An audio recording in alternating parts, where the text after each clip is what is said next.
জয় গুরু খামখেয়ালি প্রাণ চ্যানেলে আপনাদের স্বাগত।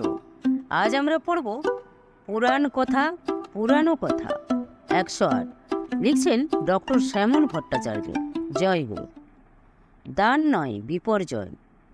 নিশাকর ও দিবাকরের কাহিনী শুনিয়ে দৈত্যরাজ বলি দৈত্যগুরু শুক্রাচার্যকে বললেন, মহর্ষি, নিশাকর নিজের পিতা পোষকার ব্রাহ্মণকে সকল কথা নিবেদন করে তারপর বলল, পিত, আমি আর সংসার করব না। আমি এত কষ্ট সহ্য করেছি যে আর আমার সংসার করতে ইচ্ছা হয় না। আমি এখন থেকে অরণ্যেই আমার আসন পাতব। এই কঠোর তপস্যায় বাকি জীবনটা কাটাবো বলে ঠিক করেছি। দিবাকর আপনার অতি সুসন্তান। আপনি দিবাকরকেই বিবাহ দিয়ে সংসারই করুন। সেই গার্হস্থ্য ধর্ম পালন করুক। আমি এখনই যাত্রা করলাম। প্রথমেই আমি বদ্রিকাশ্রমে যাব বলে ভেবেছি। এই কথা বলে নিশাকর চলে গেল। কাজেই বুঝতেই পারছেন মহর্ষি, আগের জন্মের অভ্যাস বসে লোকেরা দান, অধ্যয়ন ইত্যাদি করে থাকে। আমিও বোধহয় আমার পূর্ব জন্মে দান ইত্যাদি কর্মে অভ্যস্ত ছিলাম। সেই জন্যেই আমার মনোভাবটা এইরকম ধরনের হয়েছে। আসলে দান, তপস্যা, অধ্যয়ন, মহাপাতক, চৌর্যবৃত্তি, অগ্নিতে ভয়, জ্ঞান, ধর্ম, অর্থ, যশ এইসব আগের জন্ম থেকে পরবর্তী জন্মে চলে আসে এবং আপনা আপনি মানুষের সেই দিকে ঝোঁক দেখা যায়। কোনোভাবেই এর অন্যথা হতে দেখা যায় না। বলি এত সব কথা গুরুকে শুনিয়ে দিয়ে চুপ করলেন। শুক্রাচার্য আর কি করবেন? যা অবশ্যম্ভাবী তাকে তিনি রোধ করার চেষ্টা করলেও সেটি রুদ্ধ হবে না। ঈশ্বরের ইচ্ছাকে বা কর্মকে চেষ্টা করলেও বাধা দেওয়া যায় না। সুতরাং বামন যখন পা রাখলেন যজ্ঞভূমিতে, শুক্রাচার্য তখন বলিকে আর কোনো কথা বললেন না। বামন ওদিকে যজ্ঞভূমিতে পা রেখে উচ্চস্বরে বললেন, বা এখানে দেখছি শ্রুতিস্বরূপ মুনি, ঋষি এবং বহু তপোধনের আগমন হয়েছে। ওহো, অশ্বমেধ যজ্ঞ চলছে দেখছি। এই যজ্ঞ হলো সমস্ত যজ্ঞের সেরা। তাহলে যিনি যজ্ঞ করছেন তিনি যথাবিহিত কর্ম করুন। যথাবিহিত কর্ম আর কি? বামনের এই কথা বলার উদ্দেশ্য এই যে ব্রাহ্মণকে যথাবিহিত অর্ঘ্য, পাদ্য, পূজা এবং দান ইত্যাদি করা হোক, নচেৎ যজ্ঞ ভ্রষ্ট হয়ে যাওয়ার সম্ভাবনা। বলিরাজা তাড়াতাড়ি জলপাত্র হাতে উঠে বামনের নিকটে চলে এলেন। শাস্ত্রানুযায়ী ব্রাহ্মণের অর্চনাদি করে তারপর সবিনয়ে জিজ্ঞাসা করলেন, বলুন প্রভু, কি আপনার প্রার্থনা? আমি জগৎপতি, আপনি যা চাইবেন আমি তাই দিতে পারি। বামন মৃদু হেসে বললেন, আমার বেশি কিছু চাই না। আমার অগ্নি পরিগ্রহ ব্রত আছে। আমি অন্যের ভূমিতে যজ্ঞ করি না। আমার গুরুর সে বিষয়ে নিষেধ আছে। সেই জন্যে আমার খালি 3 পা জমি চাই। বলি আশ্চর্য হয়ে বললেন, মাত্র 3 পা জমি? তারপর নিজের পুত্র এবং পত্নীর দিকে চেয়ে হেসে বললেন, দেখা যাচ্ছে ইনি শুধুমাত্র দেহেই লোভ নন, চাহিদাতেও লোভ। যাদের চাহিদা কম, অল্প বুদ্ধি, ভগবান তাদের বিশেষ ধন সম্পত্তি দেন না। আবার যদি কারো ভাগ্য বিপর্যয় হয়, ঈশ্বর তাকে ভূমিও দেন না। কিন্তু এখানে আমি হচ্ছি দাতা। হে ব্রাহ্মণ, বলুন আপনি কি চান? দাস, দাসী, গজ, বাজি, ভূমি, ধনরত্ন, যা আপনি চান, যত পরিমাণে চান, সব আমি আপনাকে দেব। রসাতল বলুন, স্বর্গ বলুন, অথবা পৃথিবী বলুন, যা বলুন না কেন, সবই আপনাকে আমি দিতে পারি। মাত্র 3 পা ভূমি চাইছেন? এতে কি আমার লজ্জা হয় না? বলুন আপনি সুস্থ হন। সুস্থ মনে যা আপনার ইচ্ছা আপনি তাই প্রার্থনা করুন। বামন মৃদু হেসে আবারও বললেন, গজবাজি, হিরণ্যক ইত্যাদি যারা চান তাদেরকে আপনি দিন। আমার মাত্র 3 পা ভূমিই যথেষ্ট। সুতরাং বলি আর কি করেন? তিনি ব্রাহ্মণকে তার প্রার্থিত ক্রমত্রয় অর্থাৎ পরপর 3 পা মাপের জমি দেওয়ার জন্য প্রস্তুত হলেন। ভৃঙ্গার থেকে জল নিয়ে হাতে রাখা মাত্র ভগবান বামন দিব্যরূপ ধারণ করলেন। তার পায়ের তলায় ভূমি, জঙ্ঘায় আকাশ, 2 জানুতে সত্য ও তপলোক, উরুতে মেরু ও মন্দর পর্বত, কোমরে বিশ্বদেবতাগণ, বস্তি দেশে মরুদগণ, লিঙ্গে মন্মথ, কুক্ষি দেশে সপ্তসাগর, জঠর অঞ্চলে সমগ্র ভুবন, পৃষ্ঠদেশে বসুগণ, স্কন্ধে রুদ্র সকল, হৃদয়ে ব্রহ্মা, মুখমণ্ডলে সাগ্নিক ব্রাহ্মণগণ, অধরষ্টে সকল শাস্ত্র, জিহায় দেবী সরস্বতী, ললাটে লক্ষ্মী, 2 কর্ণে অশ্বিনী যুগল, নয়নে চন্দ্র সূর্য, রোম সমূহে তারকারাজি, ও সকল মহর্ষিগণ বিরাজ করতে লাগলেন। এইভাবে নিজ কলেবর বর্ধিত করে ভগবান বামন মাত্র এক পা দিয়ে সমগ্র সংসার গ্রহণ করে ফেললেন। এবার দ্বিতীয় পা, সমগ্র আকাশমণ্ডল গ্রহণ করে তিনি তৃতীয় পায়ের অর্ধেকটা দিয়ে স্বর্গলোক, মহরলোক, জনলোক ও তপলোক গ্রহণ করে বাকি অর্ধেক পা কোথায় ফেলবেন বলিকে জিজ্ঞাসা করলেন। যদি দান সম্পূর্ণ না হয় তাহলে দাতাকে বন্ধন দশায় পড়তে হবে। অতএব বলিকে বললেন, ভগবান বলি, দান সম্পূর্ণ করো, তা না হলে তোমাকে বন্ধন করব। এবার অবস্থা দেখে এগিয়ে এলো বলির পুত্র বান। যুক্তি সাজিয়ে ভগবানকে বলল, এই জগৎ আপনি ক্ষুদ্র করে সৃষ্টি করলেন, আমার পিতা সেই জগতেরই লোক, তিনি আপনাকে দান করেছেন, যতটুকু আপনি সৃষ্টি করেছেন ততটুকুই। এখন আপনি তার চেয়েও বেশি দাবি করতে চাইছেন, কোথা থেকে আসবে সেটি? আমার পিতা ত্রিলোকের অধীশ্বর, তিনি তো সৃষ্টি করার মালিক নন। যতটুকু আপনি সৃষ্টি করেছেন আপনাকে অধীশ্বর রূপে দান করেছেন, এর বেশি আর কোথা থেকে আসবে? অথচ আপনি বেশি চেয়ে পিতা দিতে পারছেন না বলে তাকে বন্ধন করতে চাইছেন। এ তো আপনার খুবই অন্যায়। আপনি একবার নিজে বিচার করে দেখুন। আপনি চাতুরি করে আমার পিতাকে বন্ধন করতে চাইছেন। আপনি পিতাকে যতটুকু শক্তি দিয়ে সৃষ্টি করেছেন ততটুকু শক্তি দিয়ে তিনি আপনার পূজা করেছেন। ওদিকে আপনি আবার শ্রুতিতে বলেছেন যে যোগ্য পাত্রে দান করলে বিশেষ মঙ্গল হয়ে থাকে, পুণ্যজনক স্থান, আর উপযুক্ত সময়ে দান করতে পারলে আরও মঙ্গল হয়ে থাকে। বলুন তো, এই কুরুক্ষেত্রের মতো পুণ্য স্থান আর কোথায় আছে? দান হচ্ছে এই পুণ্যভূমি কুরুক্ষেত্রে, দান হচ্ছে যজ্ঞকালে, উপযুক্ত সময়ে, আর দান গ্রহণ করছেন আপনি, যিনি স্বয়ং ভগবান। এ তো পরম মঙ্গলের আকর। আর আপনি কিনা বলছেন আমার পিতাকে বন্ধন করবেন? আপনি নিজেকে ছোট আকারে রেখে মাত্র 3 পা ভূমি প্রার্থনা করলেন, আর যেই দান হয়ে গেল সঙ্গে সঙ্গে বিরাট আকার দেহ ধারণ করলেন। আপনি মাত্র 2টি পায়ে সকল জগৎ পূর্ণ করে ফেললেন। এতে আর আশ্চর্য কী আছে? আপনি যদি মনে করেন এবং ইচ্ছা করেন তাহলে 2 পা কেন, মাত্র 1 পায়েই আপনি সর্বলোক গ্রাস করতে পারেন। কেন তাহলে পিতাকে বন্ধন করবেন? বানের কথা শুনে ভগবান নারায়ণ অত্যন্ত আনন্দিত হয়ে বললেন, আমি তোমার সমস্ত প্রশ্নের উত্তর দেব হে।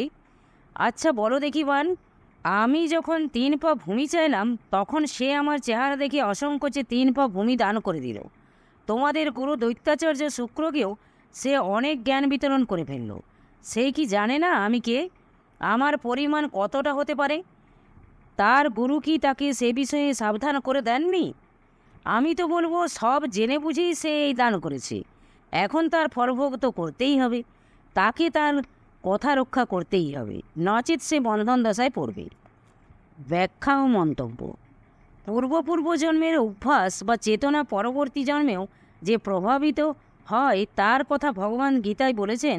অর্জুন যখন জিজ্ঞাসা করলেন যে শ্রদ্ধাবান যোগী যদি যত্নহীন হন তাহলে যোগচ্যুত হয়ে সিদ্ধি লাভ করতে পারেন না, এই অবস্থায় যদি তার মৃত্যু হয় তাহলে কি তিনি ছিন্ন মেঘের মতন বিনষ্ট হয়ে যান? তার এই যোগ অভ্যাস কি আর কোনো কাজেই আসে না? তখন অর্জুনের প্রশ্নের উত্তরে ভগবান বলছেন, তা কেন হবে? যোগ অভ্যাসকারী তো কল্যাণকামী, ন হি কল্যাণকৃত কশ্চিৎ দুর্গতিং তাৎ গচ্ছতি। কল্যাণকামীর কখনো দুর্গতি হয় না। তিনি হয় কোনো সদাচার সম্পন্ন ধনীর গৃহে জন্মগ্রহণ করেন অথবা জ্ঞানবান যোগীগণের কুলে জন্মগ্রহণ করেন। তত্রতাং বুদ্ধি সংযোগং লভতে পূর্ব দেহিকম। তিনি সেই জন্মে পূর্বদেহে লব্ধ আধ্যাত্ম বুদ্ধি লাভ করেন। পূর্বাভ্যাসেন তেনৈব হ্রিয়তে হ্যাবসহপি স জিজ্ঞাসোরপি যোগস্য শব্দ ব্রহ্মাতি বর্ততে।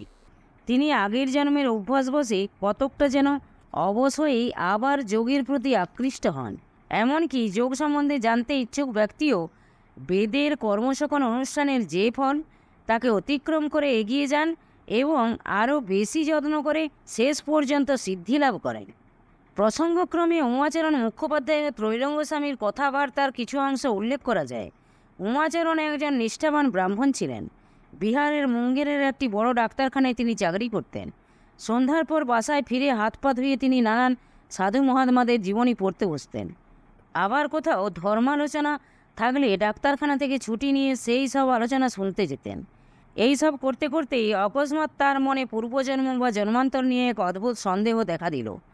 তার সন্দেহ নিরসনের কোনো উপায় তিনি ভেবে পাচ্ছিলেন না। শেষে কাশীতে মহাত্মা ত্রৈলঙ্গ স্বামীর খবর পেয়ে তিনি ভাবলেন যে সন্দেহ দূর করার একমাত্র উপায় এই মহাত্মার সঙ্গে দেখা করা। সত্যি কি পুনর্জন্ম বলে কিছু আছে, নাকি সবটাই কবির কল্পনা?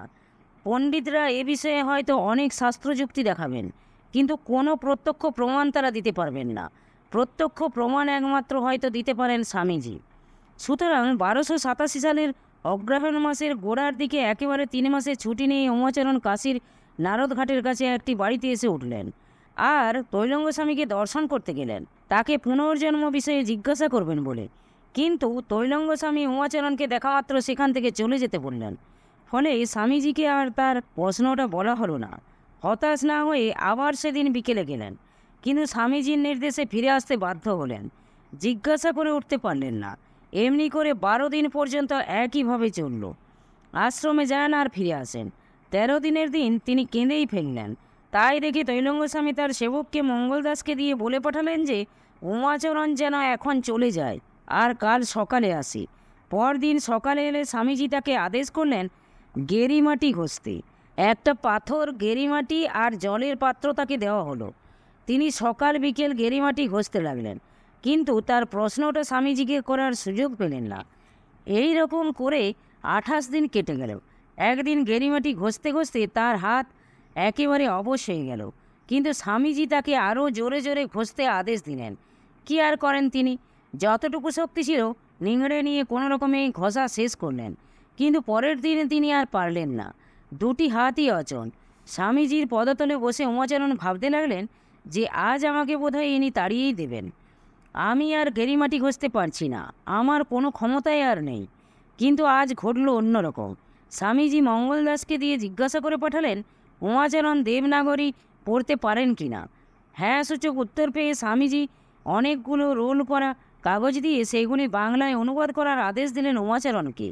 3 দিন ধরে সেগুলি অনুবাদ করে তারপর নিয়ে গিয়ে স্বামীজিকে দিলেন।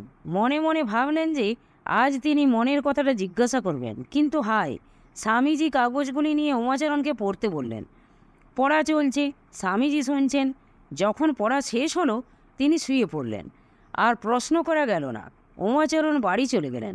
পরদিন যখন তিনি আবার এলেন, স্বামীজি মঙ্গলদাসকে দিয়ে বলে পাঠালেন যে তিনি যেন পরের দিন সন্ধ্যার সময় আসেন। সেই মতন এলে স্বামীজি উমাচরণকে নিয়ে একটি ছোট ঘরে ঢুকলেন। মঙ্গলদাসকে বলে দিলেন কেউ যেন সেখানে না আসে। তারপর আসনে বসে মৌনব্রত ভেঙে বললেন, উমাচরণ, পূর্বজন্ম বিষয়ে তোমার এত সংশয় কেন? মুনি ঋষিগণ তপ বলে যোগ বলে যা জেনেছেন সে বিষয়ে কি সংশয় করতে হয়? তারা যা বলে গেছেন সবই সত্য। মানুষ ইচ্ছা করলে এ বিষয়ে জানতে পারে বা বুঝতে পারে। লোকের পূর্বজন্ম এই বর্তমান জীবনের মাল মশলা দিয়েই তৈরি হয়। কাজেই যিনি এই জন্মে বিদ্বান, পরজন্মেও তিনি বিদ্বানই হবেন। যে এই জীবনে ভালো বাজিয়ে সে পরজন্মে আরও ভালো বাজিয়ে হবে। এই জীবনে যিনি ধার্মিক তিনি পরজীবনে ধার্মিকই হবেন, আর এই জীবনে যে চোর সে পরজন্মে ধার্মিক হবে না। ঈশ্বর কখনো অবিচার করেন না, তার মতন সুবিচারক কেউ নেই। অন্যায় না করলে কাউকে শাস্তি পেতে হয় না। মানুষ যদি সোজা পথে থেকে কোনো অন্যায় কাজ না করে জীবন কাটিয়ে দেয়, তাহলে এই জন্মে সে যেমন আছে পরজন্মে তেমনই বা তার থেকে ভালো থাকে। অন্যায় বা অসৎ কাজ করলে নিজ জন্ম হয়, ধর্মচর্চা করলে আত্মার উন্নতি হয়, ফলে উত্তম জন্ম হয়। তুমি নিজেকে দিয়েই বিচার করতে পারো। এই জন্মে তুমি ব্রাহ্মণ বংশ পেয়েছ, আগের জন্ম তুমি ব্রাহ্মণই ছিলে। যদি ব্রাহ্মণোচিত সৎকর্ম করে যাও তাহলে পরজন্মেও ব্রাহ্মণ হবে, আর যদি পাপাচারী হও তাহলে চণ্ডালের ঘরেও জন্ম হতে পারে। এরপর স্বামীজি উমাচরণকে তার এ জন্মের সকল কথা বললেন। কে তার বাবা, কে মা, কোথায় জন্ম, কী কর্ম, কারা কারা তার বাড়িতে থাকে, বাড়িটি কেমন, সব বলে গেলেন। উমাচরণ শুনে অবাক হলেন, কারণ স্বামীজির প্রত্যেকটি কথা অক্ষরে অক্ষরে সত্য। অথচ তিনি কখনোই এসব কথা তাকে বলেননি, তিনিও কখনো জিজ্ঞাসা করেননি। স্বামীজি বললেন, তুমি পূর্বজন্মে ব্রাহ্মণ জমিদার ছিলে অমুক গ্রামে অমুক নামে। তুমি শিষ্টাচারী ছিলে, তোমার সেই পূর্ব বাড়িটি এখনও আছে। সেখানে তুমি 3টি শ্লোক লিখেছিলে। সেগুলি হলো বাসাংসি জীর্ণানি ইত্যাদি, রুচিনাং ইত্যাদি এবং নির্মমস্যা প্রমেয়স্য রূপকল্পনা। তুমি সেখানে গিয়ে একবার দেখে এসো। তোমাকে অমুক গ্রামের অমুক ব্যক্তি খুবই ভালোবাসেন। কেন জানো? তিনি পূর্বজন্মে তোমার পিতা ছিলেন। তোমার পূর্বজন্মের কাকা অমুক নামে মঙ্গিরে থাকেন, তিনিও তোমাকে খুব ভালোবাসেন। ঠিক বলছি কি না? উমাচরণ স্বীকার করলেন, স্বামীজি ঠিক বলছেন। এবার স্বামীজি বললেন, উমাচরণ, তুমি পূর্বজন্মের স্বীকৃতি বসে এখানে এসেছো। যদি সৎভাবে জীবনযাপন অতিবাহিত করো, সামনের জন্মে তোমার মুক্তি হয়ে যাবে। উমাচরণ শুনে অভিভূত হয়ে পড়লেন। এই কাহিনী থেকে সহজেই বোঝা যায় যে পূর্বজন্মের অভ্যাস পরবর্তী জন্ম অনুসৃত হয়। অশোকার পুত্রের কাহিনী সেই ইঙ্গিতই বহন করে। গুরু অভিশাপের ফলকে খণ্ডন করতে পারেন, কিন্তু ঈশ্বরের ইচ্ছাকে অথবা প্রকৃতির গতিকে তিনি রোধ করতে চান না। তাতে ফল বিপরীত হয়। স্বামী সত্যানন্দ সরস্বতীর দ্বারা সংকলিত মৃত্যু সম্বন্ধে ঠাকুরের নানা মৌখিক বা লিখিত উপদেশের সমাহার রয়েছে। মৃত্যু, পরকাল ও গতি সম্পর্কে শ্রী শ্রী ঠাকুর নামক গ্রন্থে সেখানে এক স্থানে বলা আছে, মরলে পরই যদি জ্বালা জুড়াতো তবে জ্ঞানী মাত্রে আত্মহত্যা করতেন। জেনে শুনে আর রক্ত মাংসের পচা দেহে বসে থাকতেন না, বরং তারা জেনেছেন বিধাতার শৃঙ্খল ভাঙলে জ্বালা বাড়ে বই কমে না। কয়েদি জেল ভেঙে বের হলে নিস্তার নেই, বরং দণ্ড বৃদ্ধি হয়ে থাকে। তাই জ্ঞানীরাও শির অবনত করে প্রারব্ধ ভোগ করে থাকেন। সুতরাং গুরু সাধারণত ঈশ্বরের ইচ্ছার উপরে নির্ভরশীল থাকেন। অন্যরকম করার ক্ষমতা তার থাকলেও তিনি সেটি প্রয়োগ করেন না, কারণ তাতে সাময়িক ভালো হলেও প্রকৃত অর্থে ভোগ বেড়েই যায়, প্রকৃত সুরাহা হয় না। তাই শুক্রাচার্য আর কোনো কথা না বলে ঈশ্বরের ইচ্ছের উপর নির্ভর করলেন। বলিকে সাবধান করা তার কর্তব্য, সেইটুকু করেই ক্ষান্ত হলেন তিনি। জয় গুরু, জয় গুরু। আজ এই পর্যন্তই, পরবর্তী অংশ অন্য কোনো দিন। যদি আপনাদের ভালো লেগে থাকে চ্যানেলটিকে সাবস্ক্রাইব করে সাথে থাকবেন। জয় গুরু, জয় গুরু।